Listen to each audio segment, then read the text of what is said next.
Thank you, President Ford. This is an exciting day. We are so uh, thankful for our companies for being here, taking time out of busy schedules to come and help us recognize our students.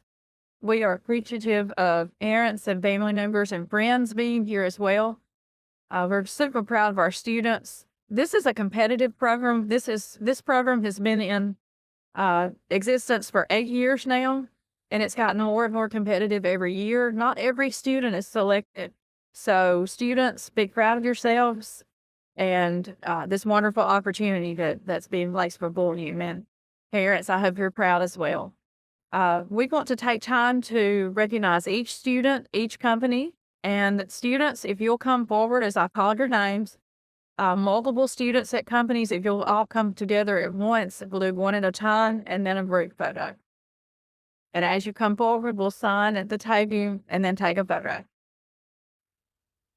So the 2025 Tiger Apprenticeship class. Melissa Nichols. She is in our Logistics Management Technology program. She is from Haney, and she's been selected to work in the CAT Logistics Apprenticeship. We're excited for her. She gets to attend classes in Corinth with Mr. Gates, her instructor, and work with CAT Logistics right there. Handy for her.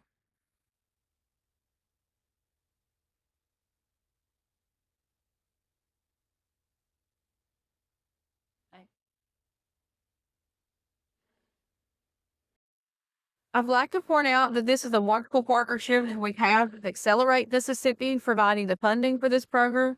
Also with Three Rivers Planning and Development District, they help us with this program as well. We couldn't do the program without Accelerate and Three Rivers helping us along the way. It's a great opportunity. Again, we're in our 8th year. We're just super proud of our students. We're especially thankful for our companies for investing in Northeast, our programs, and our students.